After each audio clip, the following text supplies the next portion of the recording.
friends, Sleepy here, and welcome to a new video series. So this new series I'm going to call the Weekly Playlist. These videos I plan to release each week and go over the various games that I'm playing that week, because one of my big goals for 2019 was to play more games in my collection. I want to enjoy the collection I have. I have a huge collection, a vast amount of games to choose from, and I want to actually start playing more of them and start enjoying them, because that's the whole reason I collect them. It's because I want to play them. I love video games, I love playing them. So this year, I've already started out well. We're here in the middle of February. These last 2 months, I've played a lot more games than I have in all of last 6 months of last year combined. So doing really well with that goal. And with that, I wanted to start sharing my gaming experiences with you guys. And each week I plan to release a video on Friday as a little recap of the games that I played that week, and let you guys know my thoughts on the games. How am I liking them? Are they fun? Do I think you guys should try them out? That kind of thing. And then I also would like to hear from you guys in the comments after you watch the video. Let me know what you think of the games I shared. Did you guys enjoy them? Were they fun? Did you not like them? Or some things you didn't like about it? Is there maybe some games you would recommend that I should try out? And each week I want to try at least one, maybe two new games to play, because there's going to be a few games that I'll play each for a few weeks in a row, just because they're longer games, so they're going to take more time to play through. But I would like to at least try one new game each week, so I have something new to share with you guys.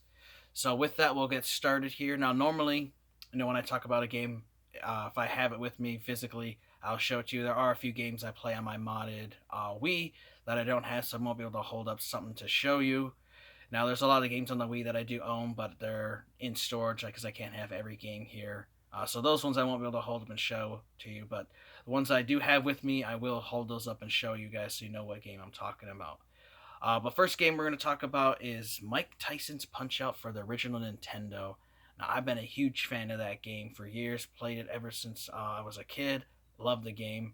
Now, my good buddy Grant, he comes over on Monday nights, almost every Monday nights. There's some he can't, but whenever he can get over here on Monday night, we love to play classic games.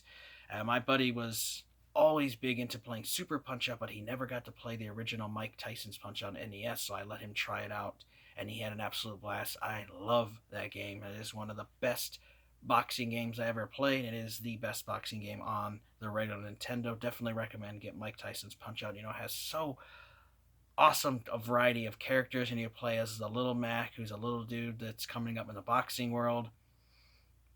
You have his trainer Doc Mac, who's helping you become the greatest boxer ever. Really cool dude. And then the enemies you fight are very cool. Like the very first guy is named Glass Joe. He has a 1-99 record, 1 win, 99 losses, which I would love to know who the hell he beat to get that one victory, because he's such an easy guy, and that's why he has the name Glass Joe. But he's definitely was a good character to start out with, because he was easy. You can learn the patterns and stuff. It was really cool. There's also that Von Kaiser, who's a German boxer, another cool dude. Characters like, I really liked Bald Bull, who's a big bald dude who would twitch his gloves around before he would do some big punches. Interesting guy. He was definitely difficult, one that irritated me. Another character I really liked in that was King Hippo. Was this big fat dude that came and bounced down the ring, and the secret was you had to punch him in the mouth, so it would open up his stomach, and he had a little X there, and he would just punch it. And you only had to actually knock him down once, because his pants, his shorts would fall down to his knees, and he would fall down and he couldn't get up, and you could beat him. But he was a really cool character. I really liked that they had such unique characters in the game, and each of them had their own little theme song, and they had little gimmicks to them. Like there's this great tiger guy from India. He has a turban, and he has a little jewel in his turban, and that would flash color when he was going to attack you, so it was a way to let you know. And then he also had this attack where he would like spin around and like disappear and like do super punches and stuff to you. That was really cool. There's also this Soda Popinski guy from Russia, which in the arcade game he was Vodka Insky dude, but because Nintendo censored it, they didn't want kids to see someone drinking. They changed it to soda pop. That guy was definitely difficult, and he used to piss me off because he would he would laugh at you and mock you, like if he knocked you down, and be like ha ha ha ha ha, like he would mock that he knocked you down, and if you lost to him, he did the same thing. And that guy irritated me a lot as a kid, but I did beat him. There was also Super Macho Man, which that guy had some really strong attacks, really difficult guy. There's also Mr. Sandman. That was another really cool guy that really irritated me. Piston Honda, I liked that guy because his eyebrows would move up and down before he would attack you, so that gave you a little sign.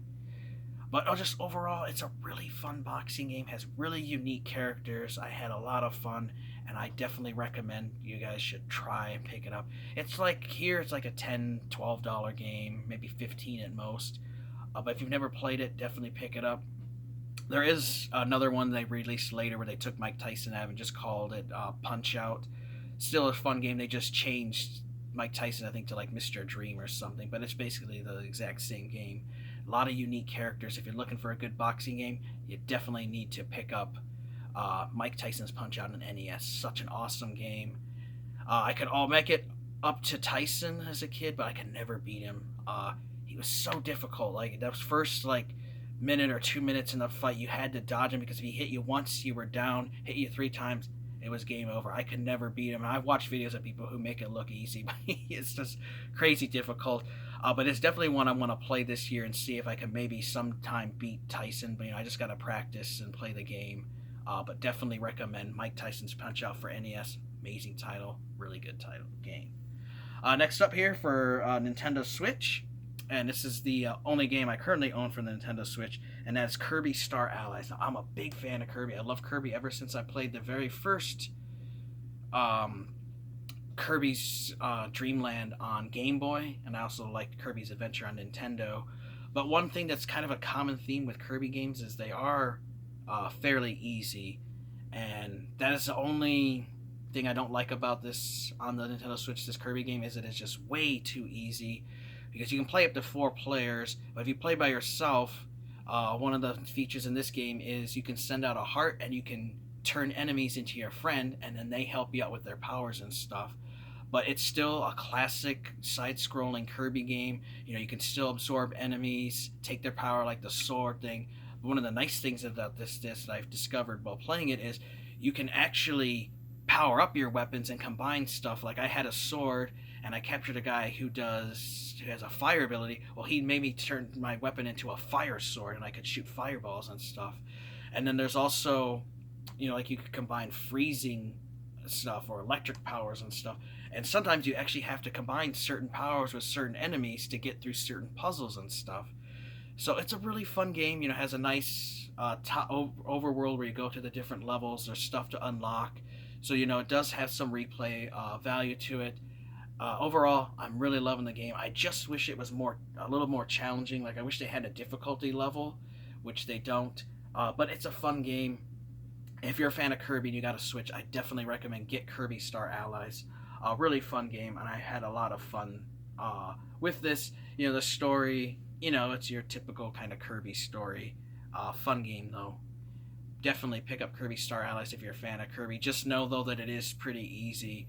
But if you have kids or maybe your spouse or something doesn't play a lot of games, they're not really good, I would recommend this would be a good game to play with somebody who's not really skilled at games or doesn't play them a lot.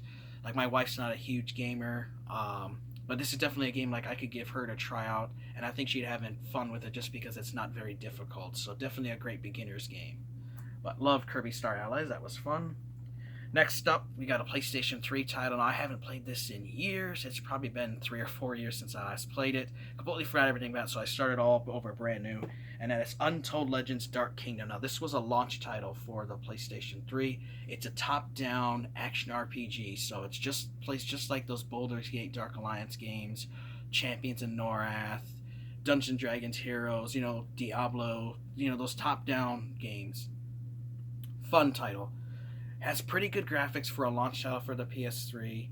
Has 3 different characters you can choose from, and the story is interesting. I've had a lot of fun with this. So glad I went back to playing it. I'm currently playing as the wizard, but you can also play as like a barbarian, and then There's like a rogue type character, but awesome, awesome game. If you are a fan of those top-down action RPGs, I definitely recommend this game. You can get it really cheap too. It's like a $3 or $4 title now. You know, it's not very expensive at all.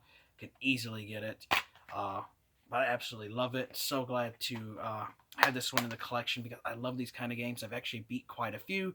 This is one I never did beat, and so now I want to go back and beat this one. So I will be playing this one for a few weeks just because you know these games usually take like about a good 10 or 12 hours to beat. But it's definitely a good game. I would highly recommend if you're a big fan like I am of those top-down action RPGs. Pick it up. Great game. You know, you can customize your characters, new weapons to find, level up. You know, it's fun, and there's a lot of different characters to fight. You know, you got a lot of unique enemies and stuff, skeletons and bats and orcs and stuff. Just a nice variety to battle knights and stuff. Definitely a good game I would recommend. And the last title we're going to talk about today is for the Xbox 360, and that's Middle Earth Shadow of Mordor. Now, I absolutely loved this game. I first played this on the Xbox One. I had the season pass I got for Christmas that year, and I completely beat that game, put in like 80, 90 hours into that game.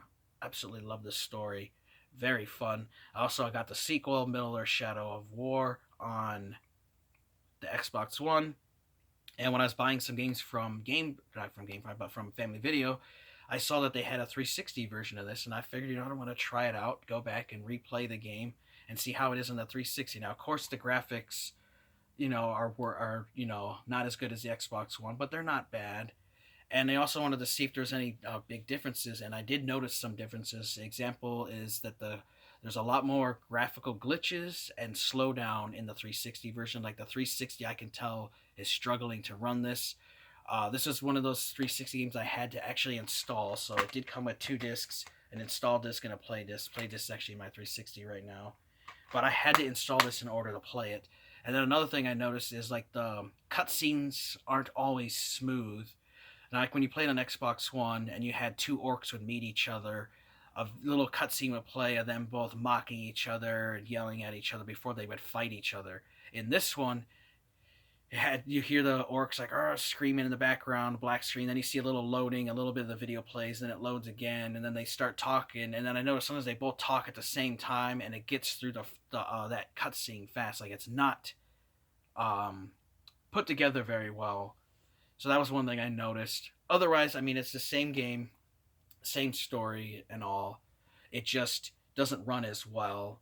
But I still would recommend it just because it is fun. You know, I'm loving going back through and experiencing the story again because I did forget some of the stuff because it's been a while since I played the Xbox One version. But this 360 one is great.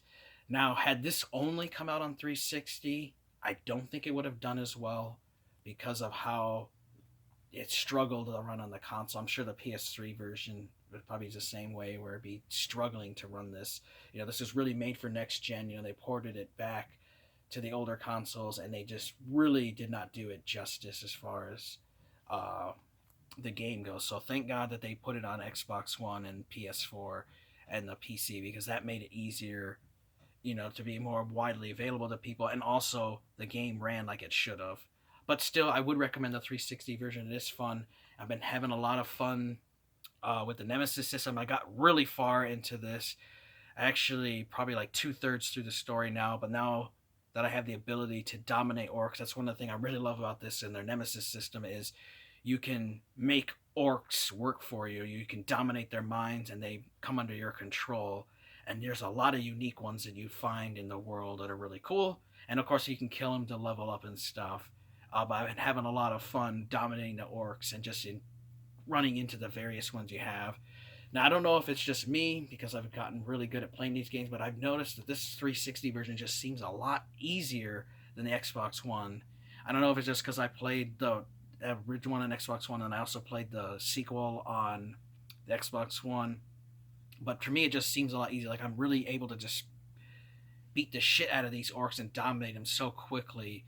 Like especially when you play like in Shadow Wars, you know, they get really difficult and you have to find ways to get around things so they can adapt to you and stuff. So I'm not sure if they made the game easier in the 360 or if I've just gotten really good at it, but to me it seems like it's a lot easier.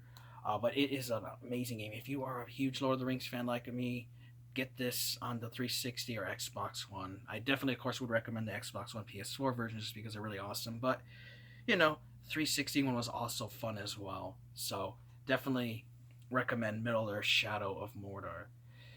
So, I'd like to hear from you guys. Let me know what you guys thought of those games. Have a quick little recap. We talk about Mike Tyson's Punch Out for NES. Fun boxing game. Definitely recommend you guys pick that up.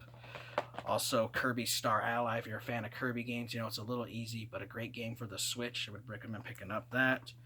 Untold Legends Dark Kingdom is an awesome top-down action RPG. Was a launch title for PS3. It's really cheap. One I would definitely recommend. And of course, if you're a big fan of Lord of the Rings game, Middle Earth Shadow of Mordor, you can't go wrong. Such an awesome game. But I definitely would love to hear your guys' thoughts and opinions on those 4 games.